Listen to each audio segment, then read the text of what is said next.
Hey guys, what's going on? Hope everybody has been well. Today's video is going to be very quick, to the point, but also hopefully very helpful to you guys. It's going to be 5 things, maybe more, maybe less, that you should avoid when you're blogging, specifically if you're starting new websites, if you're new to the business and you're planning on growing your portfolio, or maybe just that one site you're really into right now. These are tips you should definitely be using that will help you avoid some heartache down the road. As someone who's built multiple sites and they are all growing, I'm learning that some of the steps I took in the beginning might not have been the best choices, which is kind of what I expect through this whole process. But the whole idea behind this channel is to share those things with you guys as I learn them. So I will go through the things you should not be doing when you start a new blog, and hopefully you find it helpful, and let's get started.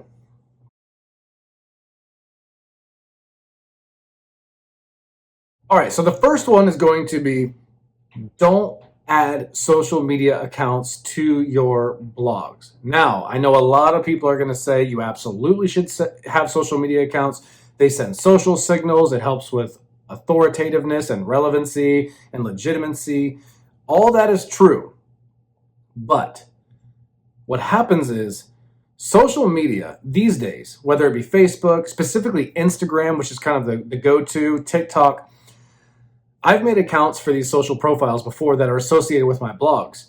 And the problem is, a couple things happen. One is, to stay relevant on social platforms, you need to be posting constantly. And I mean, like, the algorithm in Instagram requires almost daily posting and interaction. That means not only posting, but commenting, liking, going to other people's posts, commenting, liking. They've got it built into their algorithm where they want active users to promote. And if you're not active, you're not going to be promoted. Now, do you need to be promoted on Instagram, and do you need to grow your Instagram account? Not necessarily, but what's the point of growing your Instagram or having an Instagram account with your site if it's not growing, it's not going anywhere, you're not doing anything with it? You're going to feel this constant pressure to post to it, to caption it, to like and comment, when really you could just be writing content and growing your own site. And I've found that if you have more than one site, so for example, if you have, let's just say 3 sites, you're much more level-headed than me and you only have 3 sites. Well, that's 3 social profiles. That's 3 accounts you're expected to be commenting, liking. That's also 3 accounts you just need to keep up with. And it's one more thing, one more feather in your hat that while you think it's a good thing and you think you're growing your site, it's really probably going to be distracting and taking away from your overall productivity. When the name of this game in 2021 or 2022 for SEO is informational content, it is connecting users who have a problem, connecting them to a solution. And social media really doesn't do that. Also, with social media in 2021, 2022, they're looking for sites that are engaging, and they're giving them, the user is the brand, not the website, the blog where you're trying to refer people out. Can you make a social site and possibly grow it and interact with everybody and have it be a successful aspect of your blog?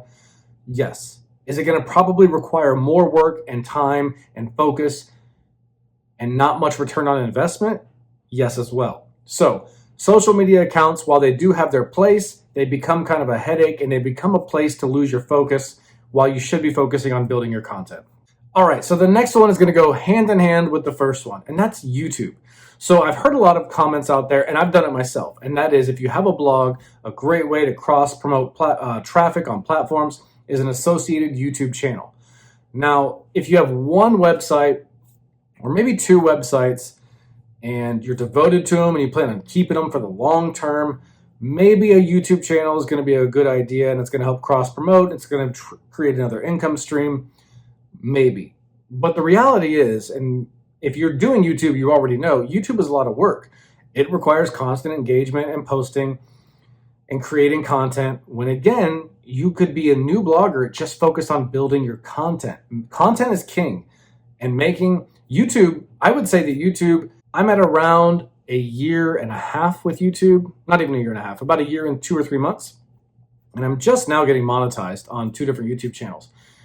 And we're talking 10, 20 bucks, 30 bucks a month. It's not any money that's going to help you. Now, if I look at the hours I spent creating content for YouTube, and that's filming, editing, posting things, throwing things away, liking some things, hating other things, all that time I spent on YouTube, I probably could have made another 50 articles, and that would pay me back dividends more than YouTube would. Now, with that said, I do believe that YouTube is the future of content for content delivery in America, heck, worldwide. I think YouTube and video content really is the future. So if you really do like YouTube, I would potentially say maybe make the blog less effort and the YouTube channel more effort, but trying to do both, hand in hand and both equal effort and trying to aggressively grow both, I think will probably become more of a problem than it will be helpful. All right, so number 3 is going to be cheap writers. And I've harped on this in the past, but I tend to bring it back up because it's very important. When you're a new blogger, you have this pressure and from YouTube channels, my channel, everybody else's channel, talking about got to write content. And it's tough. Most of you guys have jobs, families, you have other obligations, and creating a blog in itself is a full-time job, or at least it's taking all of your spare time. And we get, the idea of being able to hire a writer for 2 cents a word and just giving them a list of articles for $50, $100, $200 and getting back 10, 20 articles sounds great.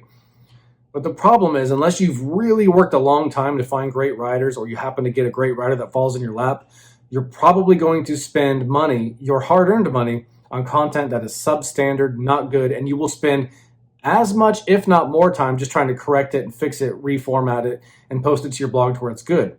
Or you do what I did on my first website, and that is say, well, screw it doesn't matter if it's broken English or not good. I'll just throw it on the website and, do a best of article and it'll rank. But it doesn't. So if you're going to be hiring writers, you need to just save up or pay the extra cash, or just really take your time and find those good writers and pay them to make your content. If not, if you're not willing to do that, or you're not able to do that, or you're not sure about your writers and they're still saying they can make great content for 2 or 3 cents a word, maybe test them out on an article, see how they do. But chances are you're going to be wasting your cash, your time, and ultimately your rankings and revenue with cheap writers. So tip number 3, don't hire cheap writers. And if you do, good luck. All right. Number 4 is going to be the bane of my existence, and that is too many projects. And I'm sure a couple of you just smirked right now when I said that, because I definitely have too many projects. I have plans with them. I've talked about it in the past. I plan to devote a lot of effort to 2 or 3, building to that 200-300 article count, and hopefully a large revenue per month. And then I also have plans to every year sell 1 or 2 smaller sites that I've built up to a very average number of traffic and income, and then sell that for that liquid cash once or twice a year. So that would be the reason why I have like a ridiculous amount of sites right now, is because I've taken the majority of them, I've put 10, 20, 30 articles on them, I'm letting them marinate, and then I'm focusing the rest of my attention on building up my big websites into that 200, 300 article count and see how that goes. Do I know if it will work? No, it's kind of just testing everything and seeing how it turns out. But if you're a new blogger and you follow a channel like mine or someone else who's got multiple websites, it's not good advice. I don't recommend you starting multiple websites. I recommend you picking a niche. I recommend you doing excellent keyword research. I recommend you taking your time and writing quality content and focusing on that. Having 3, 4, 5 websites is going to spread your mind out in too many directions, let alone if you associate YouTube channels and social media channels. It's way too much. And as you see, I learned the hard way on all of these things, which is why I share them with you. All right, and the final one, number 5, is going to be not taking the time before starting to learn some basic fundamentals before you get started blogging. Now, it's easy to watch a channel like this or Income School or any of the other just list of good blogging channels out there and think to yourself, I can do it. If they can do it, I can do it. And that's exactly what I thought. Now, am I starting to find some success? Small, relative, nothing special, but had I taken the time to slow down, learn some basics, maybe enroll in a course, maybe just really familiarize myself with what's working in 2021, going into 2022 and beyond, because a lot of the content out there is ranking from 2016, 2017, 2018, when SEO tactics worked in those years. They're not working in 2021, 2022, maybe a few are here and there, but things evolve constantly. And if you're not evolving, you will be left behind. So take the time to slow down, figure out what works in SEO and blogging in the current year. Focus on the fundamentals. Learn what works. Learn what doesn't. Learn the basics like paragraph spacing, H tags, themes and plugins, and help you in the long run, because if you stumble through them or just brush through them in the beginning, chances are you'll make some mistakes that will ultimately cost you long term down the road. I have a site, my very first site, that I just jumped right into. And when I go back now and look at it, it's almost embarrassing. I mean, I had so many mistakes and errors and just everything from formatting to the CSS, to the themes I was using, to the content I was getting, to the linking strategies, to the keyword research. Everything was not good. And that website, 15 months later, is seeing 5,000 visitors a month. Conversely, sites built off of more knowledge and experience are upwards of 30,000 to 50,000. Other sites, 9, 10 months old, are hitting that 8 to 10,000 mark. So you have the opportunity, if you take your time and learn the fundamentals first and use a roadmap or a blueprint or something that's relevant in today's year and in this time, that's going to be much more helpful than just jumping into something and saying, I can do it. Trust me, I did it. It was hard. I learned a lot of mistakes. And frankly, if I would have slowed down for 6 months and just learned a little bit more, took a deep breath and made sure I did things correctly, I'd probably be in a better position than I'm in right now. I'm not unhappy with where I'm at right now, but I see, looking back, how if I would have just slowed down and done it right the first time, I'd be in a much better position. So I would recommend finding a course, finding a YouTube channel. It doesn't matter what you did. I personally ended up going with Passive Income Geek from Morton over at his channel. His course is really good. It's a basic course, but it hits all the fundamental points accurately. And I think that's a really good idea to follow something like that.